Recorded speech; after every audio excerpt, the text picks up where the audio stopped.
আসসালামু আলাইকুম ওয়া রাহমাতুল্লাহি ওয়া বারাকাতুহু। আলহামদুলিল্লাহ। এখন আপনাদের সম্মুখে সংক্ষিপ্ত আলোচনা পেশ করবেন হযরত মাওলানা জাকির। হযরতকে তার গুরুত্বপূর্ণ বয়ান পেশ করার জন্য অনুরোধ করছি।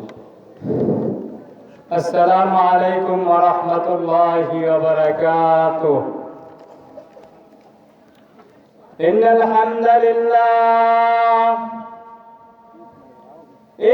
হামদালিল্লাহি নাহমাদুহু ওয়া নাস্তাঈনুহু ওয়া নাস্তাগফিরুহু ওয়া নু'মিনু বিহি ওয়া নাতাওয়াক্কালু আলাইহি ওয়া নাউযু বিল্লাহি মিন শুরুরি আনফুসিনা من يهده الله فلا مضل له ومن يضلله فلا هادي له وقال رسول الله صلى الله عليه وسلم من قرأ الكرسي يدخل الجنة وقال رسول الله صلى الله عليه وسلم طلب العلم فريضة على كل مسلم. بسم الله الرحمن الرحيم. يا أيها الذين آمنوا استعينوا بالصبر والصلاة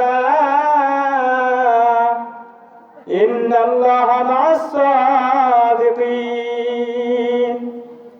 وقال رسول الله صلى الله عليه وسلم من أحب سنتي فقد أحبني ومن أحبني كان معي في الجنة. সম্মানিত এলাকাবাসী, আমরা এদেশে যে যেখানে ঘোরাফেরা করতেছি সেখানে আমরা সকলে মেহেরবানি করে প্যান্ডেলের মধ্যে চলে আসি, কারণ আশা করা যায় এটা হলো আপনাদের এলাকার মাহফিল। যদি আপনারা সাকসেসফুল না করেন তাহলে এলাকার হক তো আপনারা নিজেরা নষ্ট করেন। এই জন্য সকলেই আমরা এদের সাথে ঘোরাফেরা না করে সকলে অতি তাড়াতাড়ি প্যান্ডেলের মধ্যে বসে যাই। সকলে দুরূদ ইব্রাহিম পড়েন। আল্লাহুম্মা সাল্লি আলা মুহাম্মাদ ওয়া আলা আলি মুহাম্মাদ কামা সাল্লাইতা আলা ইব্রাহিম ওয়া আলা আলি ইব্রাহিম ইন্নাকা হামিদুম মাজিদ। اللهم بارك على محمد وعلى آل محمد كما باركت على إبراهيم وعلى آل إبراهيم إنك حميد مجيد. গোবাইল উত্তরপাড়া পশ্চিমপাড়া চিতিলাটে এক জামে মসজিদ 15তম 8 মার্চ 2024 ওয়াজ মাহফিল। সম্মানিত সভাপতি শায়েখ নাজমুল হক এমএম দামাত বারাকাতুহু। তো আমি আপনাদের সম্মুখে কোরআন ও হাদিস থেকে যা কিছু সুন্নাহ থেকে বলার চেষ্টা করেছি, আল্লাহ তাআলা যদি আমাকে কবুল করেন তাহলে আমি আপনাদের সম্মুখে কোরআন ও সুন্নাহ থেকে কিছু বলার চেষ্টা করব। যদি আল্লাহ তাআলা আমাকে কবুল করেন এই জন্য সকলে বলেন আমিন। আল্লাহ রাব্বুল আলামিন এক আয়াতের মধ্যে বলে দিয়েছেন وما خلقت الجن والإنس إلا ليعبدون। এখানে আল্লাহ রাব্বুল আলামিন বলে দিয়েছেন وما خلقت الجن والإنس إلا ليعبدون। আমি মানব এবং জিনকে সৃষ্টি করেছি তার ইবাদত করার জন্য। শুধু তাই নয়, আল্লাহ রাব্বুল আলামিন আয়াতকে ব্যবহার করে বলে দিয়েছেন আল্লাহ কোনো শর্ত আছে না। আল্লাহ তাআলা বলে দিয়েছেন আমরা মুসলমানের মধ্যে যেরকম ভালো আছে জিনের মধ্যে এরকম ভালো আছে। শুধু তাই নয়, লিয়াবুদু এই আয়াতের ব্যাখ্যা হলো ইবাদত করার জন্য। যেমন আমরা দুনিয়ার মধ্যে ভালো কাজ করলে যেমন কাউকে কোনো ক্ষতি করা যায় না, জিনের মধ্যে এরকম আছে আপনি যদি কাউকে কোনো ধরনের ক্ষতি না করেন জিন ইনসান কোনো ক্ষতি করতে পারবে না। শুধু তাই নয়, আল্লাহ রাব্বুল আলামিন শুধু আয়াতে দ্বারা আল্লাহ তাআলা শুধু এতটুকু বলে না, আল্লাহ রাব্বুল আলামিন বলে দিয়েছেন তাহলে বান্দা ইবাদত করতে হবে কার সন্তুষ্টির জন্য, আল্লাহ তাআলার জন্য। এই জন্য আল্লাহ তাআলা বলে দিয়েছেন ওয়ামা খালাকুল জিন্না ওয়াল ইনসা ইল্লা লিয়াবুদুন। তাহলে একমাত্র জিন ইনসান সৃষ্টি করেছে তার ইবাদত করার জন্য। এই জন্য আল্লাহ রাব্বুল আলামিন আয়াতের মধ্যে বলে দিয়েছেন, ইয়াকা নাবুদু ওয়া ইয়াকা নাস্তাঈন। ইয়াকা নাবুদু, এখানে ওয়াহিদ মুতাকাল্লিমের সিগা ব্যবহার করেছে। ইয়াকা নাবুদু, আমরা ইবাদত করব আল্লাহ তাআলার জন্য। ওয়া ইয়াকা নাস্তাঈন, এবং সাহায্য চাইতে হবে একমাত্র আল্লাহ তাআলার কাছে।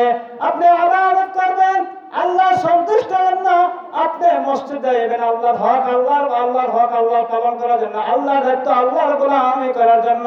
তাহলে আল্লাহ তাআলা এখানে বলে দেন নাই, আল্লাহ তাআলা বলেন নাই বান্দা মসজিদে দুনিয়া বিকুল কথা বলার জন্য বলেছেন কিনা? না না, আল্লাহ রাব্বুল আলামিন এই জন্য বলে দিয়েছেন তারা ইবাদত করবে আমার সন্তুষ্টের জন্য। তাহলে ইয়াকা নাবুদু, তাহলে ইবাদত করবে আল্লাহ সন্তুষ্টর জন্য। ওয়া ইয়াকা নাস্তাঈন, নাস্তাঈন বলে সাহায্য। এই জন্য আল্লাহ তাআলার কাছে সাহায্য প্রার্থনা করতে হবে। নামাজ পড়ে যদি আল্লাহ তাআলাকে সাহায্য প্রার্থনা করতে পারেন, আল্লাহ তাআলা এই জন্য বলেন আমি কোনো বান্দাকে কখনো ফেলে দিতে পারবো না। এই জন্য আল্লাহ তাআলা বলে দিয়েছেন তাহলে ইবাদত করতে হবে মসজিদে, দুনিয়ার কথা বলে চলবে না। কারণ ইবাদত করবেন মসজিদে, নামাজ পড়বেন, আল্লাহর হুকুম আল্লাহর হক আল্লাহর জন্য সন্তুষ্টের জন্য আল্লাহর ইবাদত করতে হবে। ওয়া ইয়াকা নাস্তাঈন, তাহলে বুঝাইছে আল্লাহ তাআলা সাহায্য চাইতে হবে আল্লাহ তাআলার কাছে। অন্য কোন মানুষের কাছে যদি সাহায্য প্রার্থনা করেন তাহলে অন্য কোন মানুষ দিতে পারবে না, বরং আল্লাহ তাআলা ব্যতীত অন্য কেউ আপনাকে সাহায্য করতে পারবে না। রাসূলুল্লাহ সাল্লাল্লাহু আলাইহি ওয়াসাল্লাম হাদিস শরীফের মধ্যে বলেন, নবীজি বলেন আমার উম্মত কখনো জাহান্নামে যাবে না। না, আমি জাহান্নামে চাই না আমার উম্মত জাহান্নামে যাবে। নবীজি বলেন আল-কাইসুমান দাখালাল জান্নাহ, আমি চাই আমার উম্মত জান্নাতে প্রবেশ করুক। নবীজি বলেন আমার উম্মতকে আমি জাহান্নাম থেকে বেঁচে উদ্ধার করার জন্য আমি তাকে কুমর ধরে আনা কুমুন্নার, আমি তাকে চাই কুমর ধরে জাহান্নামে যায় না।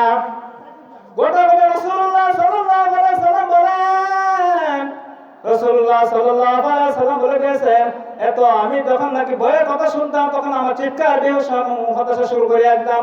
শুধু তাই নয়, হযরত সিরিয়া রাদিয়াল্লাহু বলেন যখন নাকি আমার মৃত্যুর কথা স্মরণ আসতো তখন আমি স্থগিত হয়ে বয়ে উঠে যেতাম। হযরত ইব্রাহিম রাহিমাহুল্লাহ বলেন যখন আমার মৃত্যুর কথা আসতো তখন আমি নামাজে দাঁড়ায় পড়তাম। হযরত কাব রাদিয়াল্লাহু বলেন আমার যখন নাকি মৃত্যুর কথা আসতো তখন আমি ধৈর্য সহকারে আমার সমস্ত পথ সহজ করিয়া দিতেন। শুধু তাই নয়, হযরত আয়েশা রাদিয়াল্লাহু বলেন আমি যখন নাকি মৃত্যুর কথা শুনতাম তখন আমি জাহান্নামের আলোচনা শুনতাম। এই জন্য মুসলমান ভাইরা আমার খুব খেয়াল করে ইখলাস নিয়তে শোনা চাই। ইখলাস জিনিসটা হলো সঠিক নিয়ত। এই জন্য আল্লাহ রাব্বুল আলামিন আরেক আয়াতের মধ্যে বলে দিয়েছেন ইয়া আইয়ুহাল্লাযীনা আমানু তাকুল্লাহা হাক্কা তুকাতিহি ওয়া লা তামুতুন্না ইল্লা ওয়া আনতুম মুসলিমুন। এখানে আল্লাহ রাব্বুল আলামিন বলে দিয়েছেন ঘোষণা দেওয়াইছে হে সকল ঈমানদাররা খবরদার হুঁশিয়ার, ঈমানদার না হয় কবরে যেও না। শুধু তাই নয়, এই আয়াতের ব্যাখ্যা বহু অসংখ্য উলামায়ে কেরাম শুধু আয়াতের ব্যাখ্যা শুধু এতটুকু বলে না, আয়াতের তাফসীরের ব্যাখ্যাই হবে না। আল্লাহ রাব্বুল আলামিন কি বলে দিয়েছেন, মুফাসসিরিনে কেরাম বলে দিয়েছেন তুমি বান্দা যদি ভয় করার মতো ভয় করতে পারো, এক নম্বর হলো আমাকে যদি সর্ব অবস্থায় ভয় করতে হবে অন্তর থেকে, দুই নম্বর হলো গুনাহমুক্ত অবস্থায়, তিন নম্বর হলো ধৈর্য ধারণ করতে হবে ইসবিরাউযু ইলাইকা। তুমি যদি আল্লাহ তাআলার ধৈর্য ধারণ করতে পারো তাহলে আমার আল্লাহ তাআলা ওয়াদা দিয়ে গ্যারান্টি দিয়ে আল্লাহ তাআলা জানিয়ে দিয়েছেন আমি আল্লাহ তাআলা রব্বে কাবা তোমার জন্য দুনিয়ার সমস্ত পথ আমি আল্লাহ তাআলা ওয়াদা দিয়ে সহজ করিয়া দেয়। ও মা, আপনাদেরকে একটা ঘটনা শুনিয়ে দেয়। হযরত আমাদের আয়েশা সিদ্দিকা বলেন, ইয়া রাসূলুল্লাহ, আমি এত নামাজ পড়তাম, এত ইবাদত করতাম, এত ইশরাক করতাম, এত তাশরিফ করতাম, এত আমল করতে করতে কিতাবের মধ্যে এসেছে, মিশকাত শরীফে হাদিসের মধ্যে এসেছে, নামাজ পড়তে পড়তে পাও মোবারক খুলে তারপরে বলতেছে ইবাদত কি কবুল হয় কিনা। আমাদের আয়েশা সিদ্দিকা বলেন, ইয়া রাসূলুল্লাহ,